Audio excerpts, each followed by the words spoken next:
Hello friend, কেমন আছো সবাই? তো আজ চললাম ঠাকুমার বাড়ি। হাসবেন্ড দিকে গেটে তালা দিচ্ছে, এই যে অটো চলে এসছে। আমার অটো করে যেতে কোথাও খুবই ভালো লাগে। তো আমার ফোর হুইলার ভালো লাগে না, প্রচণ্ড বমিটিং ভাব আসে, মানে বমিটিং হয় আমার, যার জন্য আমি যেতে পারি না। আমার অটোটা প্রচণ্ড প্রিয় একটা জিনিস। তো আমরা অটো করেই আজকে যাচ্ছি ঠাকুমার বাড়ি। প্রায় 2 বছর পর যাচ্ছি, একটা আলাদা রকম মজা।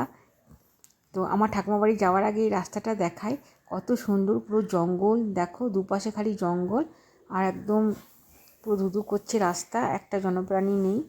জঙ্গলটা দেখতেই প্রচণ্ড ভালো লাগে। মানে ভিতরে যে কতটা গভীর সেটা আমি বলে বোঝাতে পারবো না, কারণ আমি ভিতরে নিজেও যাইনি, কিন্তু যতদূর চোখ যাচ্ছে তো শুধু জঙ্গল আর জঙ্গল। আর রাস্তাটা এতটাই সুন্দর, মানে দেখো দেখো তোমরা, মনে হচ্ছে যেন কোথাও আউট অফ স্টেশনে আছি। এটা দুর্গাপুর থেকে বেশি দূর না, এই মিনিমাম 1 ঘন্টার মতন টাইম লাগে আমাদের বাড়ি থেকে যেতে। তো খুবই সুন্দর। তো যাচ্ছি 2 বছর পর, একটা আলাদা রকম অনুভূতি লাগছে, কিন্তু মনটাও একটু একদিক দিয়ে খারাপ হয়ে আছে, কারণ আমার ঠাকুমা নেই। আর 6 মাস হলো আমার ঠাকুমা মারা গেছে। তো ঠাকুমা যখন থাকতো তখনকার মজাটাই আলাদা ছিল, কারণ ঠাকুমা আমাদের জন্য সব কিছু অ্যারেঞ্জমেন্ট করে রাখতো। যাবো মানে থাকা থেকে, খাওয়া থেকে, ঘুমানো থেকে সব কিছুর ব্যবস্থা আমার ঠাকুমা করতো। সেই দিনগুলো খুবই মনে পড়ছে। আজ আর ঠাকুমাকে পাবো না। আমরা যাওয়ার সাথে দৌড়ে দৌড়ে ঘর থেকে বেরোতো, যেহেতু ঠাকুমা গ্রামে একা থাকতো। তো দৌড়ে দৌড়ে আমাদের জন্য বেরোতো যে সবাই চলে এসছে। তো সেটা আর নেই।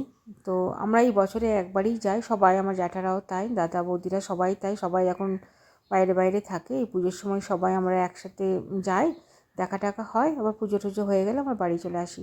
তো কাল থেকে আমার ছেলে ফাইনাল এক্সাম বলে আমরা থাকতে পারবো না। তো দেখো আমরা গ্রামে ঢুকে গেছি, এটা আমাদের গ্রাম। তো গ্রামে ঢোকার সাথে সাথে বলি, সামনে সামনে অনেক ছোটো ছোটো পুজো হয়। তো লাস্টে একদম শেষেরটা আমাদের নিজস্ব পুজো। এখানে বাম্পারটা অনেকটা বড়, ওই জন্য গাড়িটা একটু দাঁড় করালো। আর পাশটা যে রাস্তাটা আছে জিজ্ঞেস করছে যে এই পাশে রাস্তাটা কোথায় যাচ্ছে। তো এই একদিকে শিবপুর যাচ্ছে, একদিকে এইদিকে উখড়ার দিকে যাচ্ছে রাস্তাটা। তো অলরেডি গ্রামে ঢুকে গেছি, খুবই সুন্দর। সামনেটা একটা এত মজা লাগছে, কারণ গ্রামে আমার অনেক দাদা বৌদি আছে যাদের সাথে দেখা হবে।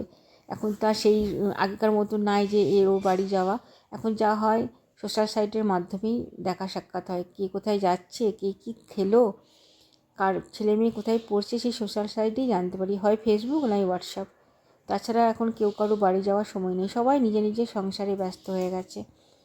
তো এই যে 2 বছর পরে এলাম গ্রামে। তো সত্যি কথা বলতে খুবই মজা লাগছে, বা খুবই আনন্দ লাগছে, সবার সাথে দেখা হবে 2 বছর পর। এখানে জিজ্ঞেস করছে কেউ কিছু। তো এটা আমাদের গ্রামে ঢোকার আগে আরেকটা ছোট্ট মতন পুজো হয় সেখানে। তো এখানে আমরা আগে আসতাম, ঘুরতাম ফিরতাম, খুবই মজা হতো। তো এই যে সামনে আমার দাদারা সব দাঁড়িয়ে আছে, বৌদিরা দাঁড়িয়ে আছে, আমাদের লাস্টের দিকে আমাদের বাড়ি। তো দাদা আমাদেরকে এখানেই থামতে বলছে, জানি না কেন, বলছে নাম নাম নাম, এখানেই গাড়ি থেকে নাম, নেমে হেঁটে যা। বুঝতে পারছি না ব্যাপারটা, এখানেই নামিয়ে দিচ্ছে আমাদেরকে, যা বাবা। আমাদেরকে এখানেই নামিয়ে দিল। তো কী করবো, নামতে হলো গাড়ি থেকে, গাড়িটা আগে চলে যাক। তো এই যে সবাই আমার দাদারা দাঁড়িয়ে আছে, দাদার ছেলেরা দাঁড়িয়ে আছে, কাকা আছে, জ্যাঠা আছে। তো বাড়ির দিকে যাওয়ার আগে আমি একটু মন্দিরটা একবার দেখিয়ে দিই, কারণ মন্দিরে আমার ফলগুলো একটু প্রসাদগুলো দিয়ে দিই, মানে পুজো শেষের দিকে শুনছি, তো ফলটা দিয়ে আমি যেগুলো এনেছি সেগুলো সব চাপিয়ে দিয়ে তারপর যাবো ঠাকিয়ালারা। দেখুন এখানে 5টা ঢাক একসাথে বাজে, খুবই আনন্দ হয়। তো আমি এই যে বৌদিরা কাকিমুনিরা সব এখানে রয়েছে, তো সব হাসাহাসি চলছে। তো আমি পাশ থেকেই মন্দিরটা তোমাদের দেখার চেষ্টা করছি। মন্দিরটার সামনের থেকে ঠাকুরটা এতটাই সুন্দর, আমাদের এটা 300-রও বেশি পুরনো, মানে 300 বছর আই থিঙ্ক হয়ে গেছে ঠাকুর পুরনো। তো খুবই জাগ্রত আমাদের এই মা সরস্বতী। বাইরে যে যেখানেই থাকুক না কেন, এই গ্রামে যত রিলেটিভ আছে, যার বাড়িতে যত আত্মীয়রা বাইরে থাকে, সবাই এই পুজোতে যেখানেই থাকুক না কেন, আই থিঙ্ক এখানে পুজোর সময় কিন্তু সরস্বতী পুজোতে আমাদের গ্রামের সবাই লোক আসবে, সবার বাড়িতে ভর্তি, কারো বাড়ি খালি নেই, প্রত্যেকের বাড়িতে ভর্তি ভর্তি লোক। খাওয়া দাওয়া, কালকে তো সিজানো হয়েছে, তোমরা সবাই জানো সিজানোটা একটা পর্ব চলে। কালকে সিজানোর পালা চলেছে, আমরা আসতে পারিনি কালকে। আমার ছেলের কাল থেকে তো এক্সাম বলে আমাকে বিকেলেই বেরিয়ে যেতে হবে। বেশিক্ষণ থাকতে পারবো না। আর এইদিকে এই যে খাওয়া দাওয়া চলছে, আমাদের এখানে আজকে দুপুরবেলায় খাওয়া দাওয়া করানো হবে।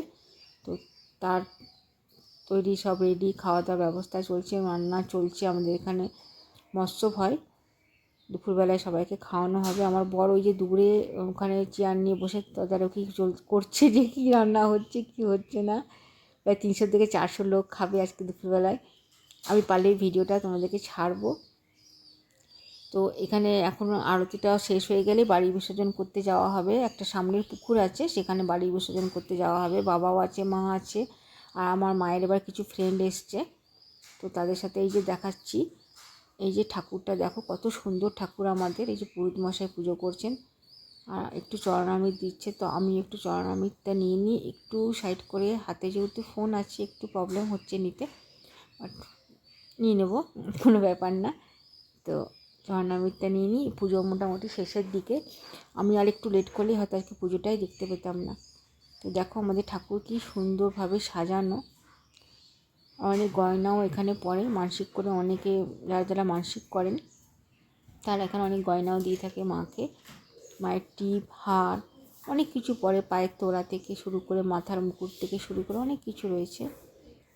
তো মোটামুটি পুজো শেষের দিকে। ভিডিওটা আমার ভালো লাগলে প্লিজ শেয়ার করবেন।